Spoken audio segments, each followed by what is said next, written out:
Hello everyone, this is Priya Jaiswal. Welcome to MG classes. आज हम देखेंगे इसमें क्लास 7 की एनसीईआरटी, जिसमें हम पॉलिटी को डिस्कस कर रहे हैं। इसके पहले हमने क्लास 6 की जो पॉलिटी थी, जो समरी हमने स्टार्ट किया था, उसको कंप्लीट किया। आपका ये क्लास 7 की एनसीईआरटी है और ये पॉलिटी आपका कंटिन्यू चल रहा है इसमें। तो ये आपका फर्स्ट चैप्टर आज हम डिस्कस करेंगे। फर्स्ट चैप्टर का नाम है आपका समानता, इक्वालिटी। समानता आखिर है क्या? ओके, क्लास 6 के जो एनसीईआरटी थी उसमें हम पढ़ चुके हैं। तो आपका क्या है, आइए स्टार्ट करते हैं। इसमें बताया गया है कि भारत एक क्या है, आपका लोकतांत्रिक देश है। ओके, भारत क्या आपका एक लोकतांत्रिक देश है, डेमोक्रेटिक कंट्री है। तो इसमें लोकतांत्रिक सरकार के कुछ मुख्य तत्व भी हैं। तो जो कि लोकतांत्रिक सरकार के काम में कुछ वैल्यू होती है जिसको ध्यान में रखकर काम किया जाता है। क्या क्या चीज़ें होती हैं, कुछ भागीदारी होती हैं उसमें, कि कुछ तत्व होते हैं जिसके साथ काम किया जाता है। इसको हम समझेंगे। तो इसमें बताया गया आपका लोगों की भागीदारी। जैसे कोई भी सरकार हो उसमें लोगों की भागीदारी होगी ही। कैसे होगी? वोटिंग के माध्यम से होगी। यानी कोई भी सरकार हो उसमें लोगों की भागीदारी होगी। किसके माध्यम से? वोटिंग के माध्यम से। हम प्रतिनिधि को चुनते हैं, तो प्रतिनिधि क्या करेंगे? मुख्यमंत्री और प्रधानमंत्री को चुनते हैं। ओके, सेकंड आपका क्या है, इसमें हम आगे देखते हैं। इसमें आपके कुछ एग्जांपल्स भी दिए गए हैं, ये सारी चीज़ें हैं। बाकी आप पढ़ सकते हो, पढ़ने का मन है तो ये आपको समझने के लिए दिया गया है इसमें सारी चीज़ें। आगे देखते हैं इसमें आपका क्या बताया गया है। सेकंड आपका है संघर्षों का शांतिपूर्ण समाधान। ओके, फर्स्ट हमने क्या पढ़ा? लोगों की भागीदारी, कि कोई भी सरकार जब बनती है उसमें लोगों की भागीदारी होती है। आपका चाहे लोकसभा चुनाव का हो, चाहे आपका अभी जो नगरीय निकाय का चुनाव हो, कुछ भी हो, उसमें क्या होता है? लोगों का भागीदारी होता है। क्योंकि अगर वो ना हो तो आप नहीं जीत सकते ना, क्योंकि भी ये क्या होता है, आपका वोटिंग के माध्यम से होता है। ओके, तो सेकंड आपका क्या है? संघर्षों का शांतिपूर्ण समाधान। तो इसको समझते हैं क्या है ये। इसमें अगर देखा जाए तो पुलिस है, कोर्ट है, इनके माध्यम से क्या होता है, जो भी चीज़ें, कुछ भी प्रॉब्लम होती हैं, उस प्रॉब्लम को अगर सॉल्यूशन किया जाए, यानी समाधान किया जाए, तो क्या होगा? तो ये कोर्ट के माध्यम से होगा, पुलिस के माध्यम से इसको पूरा किया जाएगा। कुछ भी घट रहा है या कुछ भी प्रॉब्लम हो रही है, चोरी हुई है, डकैती, मतलब कुछ भी होता है, तो आप क्या कर सकते हो? पुलिस में जाकर आप कंप्लेन कर सकते हो, भाई ऐसे ऐसे चीज़ें हो रखी हैं। ठीक है ना? आपकी सुनवाई के लिए कोर्ट है, मतलब सारी यहाँ पे सुविधा है। तो संघर्षों का शांतिपूर्ण समाधान किसके माध्यम से होगा? तो पुलिस और कोर्ट के माध्यम से होगा। थर्ड आपका आता है समानता। समानता क्या? आपका लोकतंत्र में अगर देखें तो सभी व्यक्ति एक समान हैं। लोकतंत्र में सभी व्यक्ति एक समान हो, सबको समान अधिकार मिले, तो ये तभी क्या कहलाएगा? आपका समानता कहलाता है। अब उसके बाद हम देखते हैं इसमें समानता और न्याय। समानता और न्याय की अगर बात की जाए तो समाज में अगर समानता आए, है ना, यानी इक्वालिटी आए, समानता आए, तो क्या होगा? न्याय अपने आप आ जाता है। जैसे समाज में आप देखोगे समानता और न्याय की बातें तो बहुत की जाती हैं, बट होती नहीं है ना? अगर समानता आ जाए, किसी चीज़ का भेदभाव ना हो, कुछ भी ना हो, तो वहाँ पे क्या हो जाएगा? तब तो कोई लड़ाई झगड़ा तो होगा नहीं, तो न्याय क्या हो जाता है? अपने आप हो जाता है। आगे इसमें बताया कि आपका मताधिकार की समानता, इसको हम समझते हैं। जो मताधिकार की समानता है, ये क्या है? इसमें एक एक चीज़ को हम अच्छे से समझेंगे। आपका क्या है? Equal right to vote. तो इसमें बताया कि आपका भारत जैसे लोकतांत्रिक देश में सभी वयस्क, क्या किया जाएगा? जो सभी वयस्क हैं सबको मत देने का अधिकार है, वोट देने का अधिकार है, चाहे उनका धर्म कोई भी हो। यानी इसमें इक्वालिटी तभी आएगी, समानता तभी आएगी, जब वहाँ पे धर्म, जाति, ये सबका भेदभाव ना हो। वही इसमें बताया गया है कि भारत जैसे लोकतांत्रिक देश में सभी वयस्कों को मत देने का अधिकार है, चाहे उनका धर्म कोई भी हो, वह गरीब हो या अमीर हो, इसे कोई फ़र्क नहीं पड़ता है। ओके, यानी सभी जाति के, धर्म के, चाहे गरीब हो अमीर हो, ये सभी यहाँ पर क्या करते हैं? आके वोट डालते हैं, यहाँ पर उनको अधिकार है। इसे क्या बोला जाता है? सार्वभौमिक वयस्क मताधिकार। अगर आपको पूछा जाए सार्वभौमिक वयस्क मताधिकार क्या है, तो आपको पता होना चाहिए कि इसमें चाहे गरीब हो, चाहे अमीर हो, चाहे जाति कोई हो, चाहे धर्म कोई सा हो, ये मैटर नहीं करता है, सभी को यहाँ पर मत देने का अधिकार है, वोट देने का अधिकार। इसको क्या बोला जाएगा? आपका सार्वभौमिक वयस्क मताधिकार। और यह आपका जो सार्वभौमिक वयस्क मताधिकार है, यह समानता के विचार पर आधारित है। समानता होगा तभी यहाँ पर क्या होगा? सार्वभौमिक वयस्क मताधिकार होगा।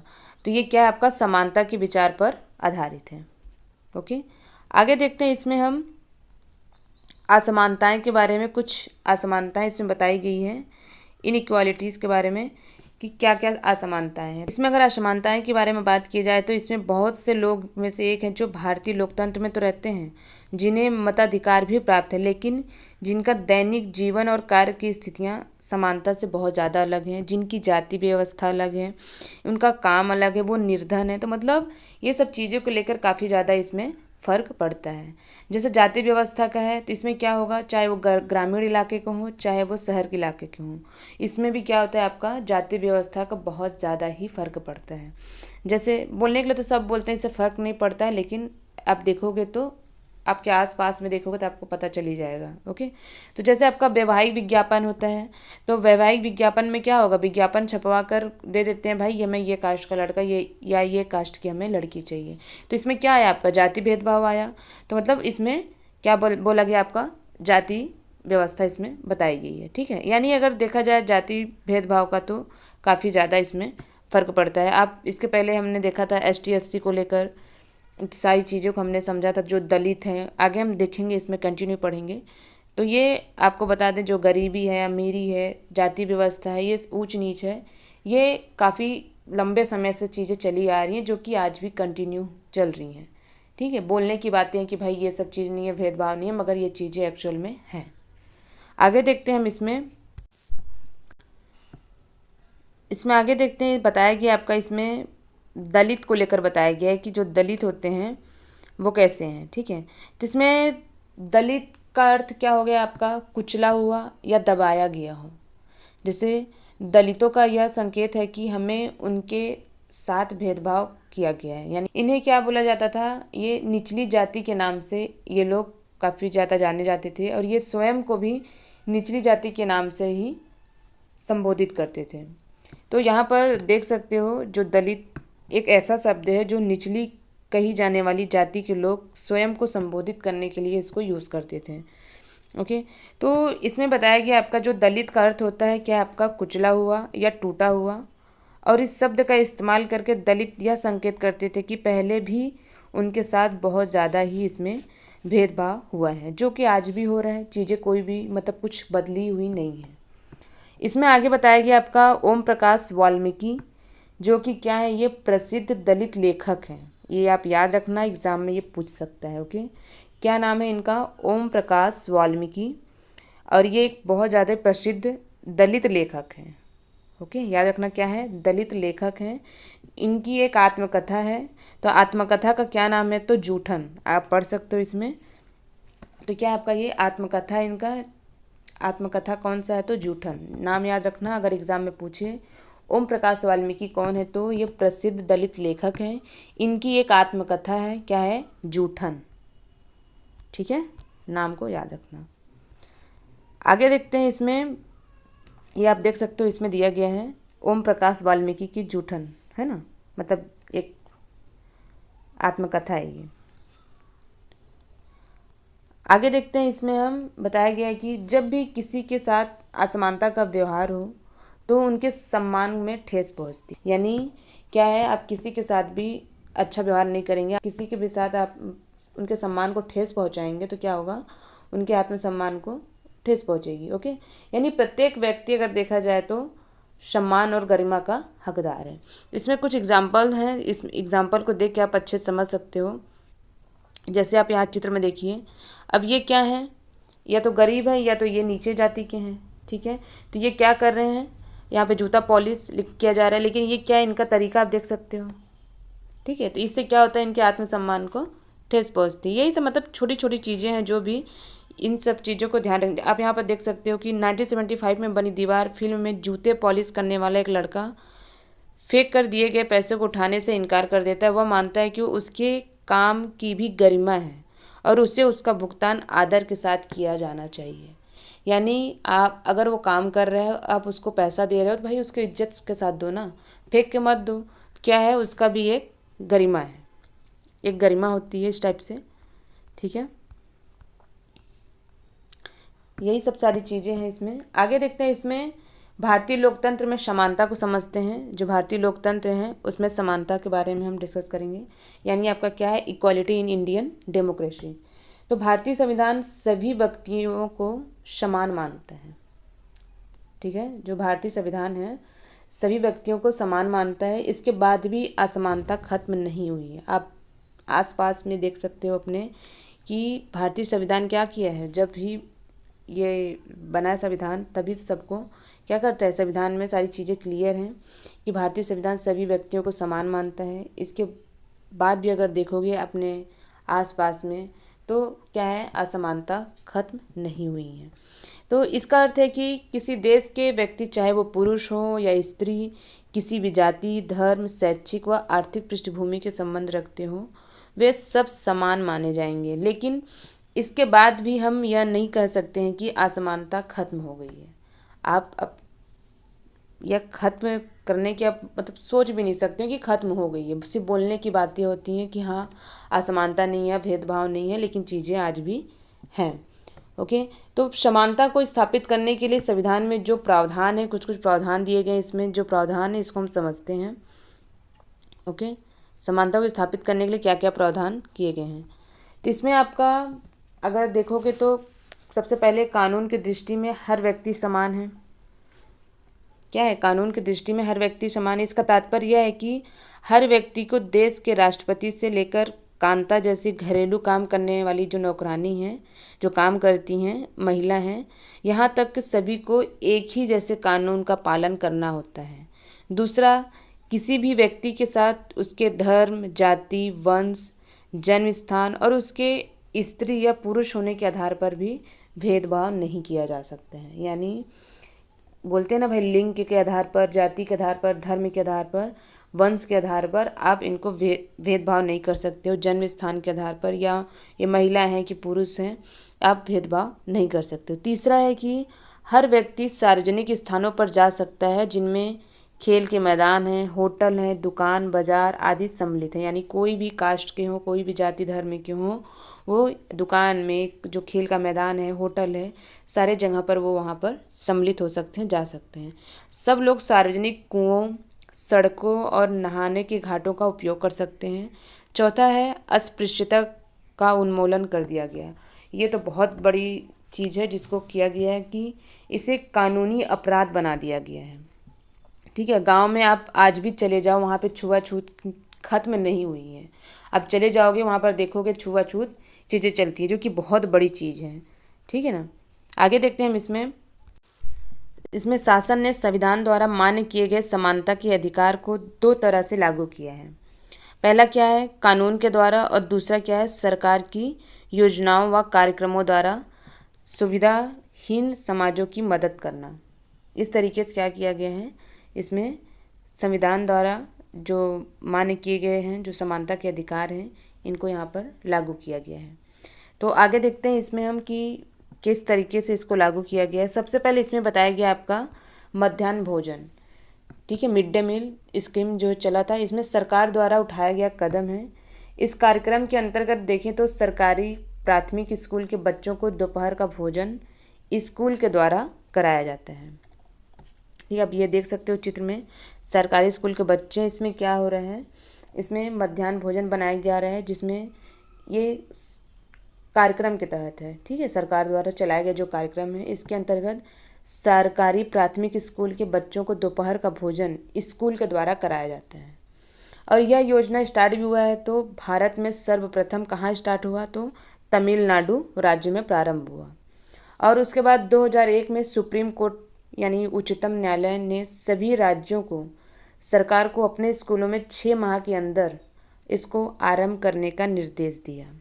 सबसे पहले कहाँ स्टार्ट हुआ, तो तमिलनाडु राज्य में। उसके बाद 2001 में सुप्रीम कोर्ट ने सभी राज्य सरकारों को अपने स्कूलों में 6 माह के अंदर ये जो मिड डे मील है, मध्याह्न भोजन है, आरंभ करने का निर्देश दिया। इस कार्यक्रम के काफ़ी सकारात्मक प्रभाव भी हुए हैं। तो क्या है इसको हम समझते हैं अच्छे से।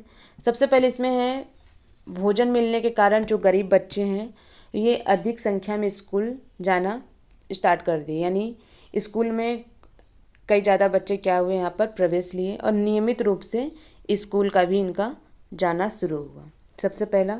सेकंड है इसमें वे माताएं जिन्हें काम छोड़कर दोपहर को बच्चों को खाना खिलाने आना पड़ता था, जो कि अब उनको नहीं आना पड़ता है, ठीक है, क्योंकि यहाँ उनको भोजन मिल जाता है।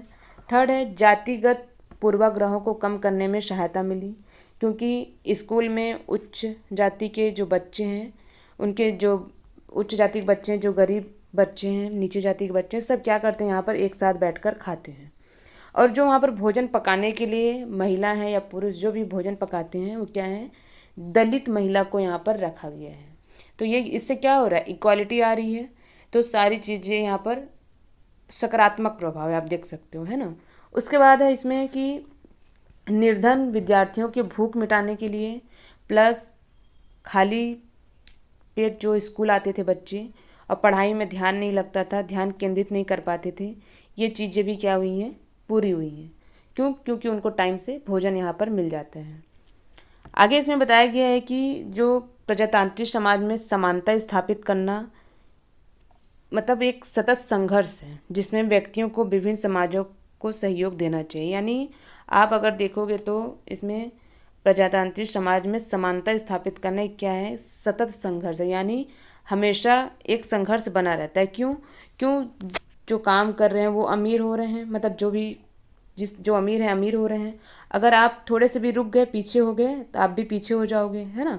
इसलिए क्या करना पड़ता है, हमेशा मेहनत करना पड़ता है, ठीक है।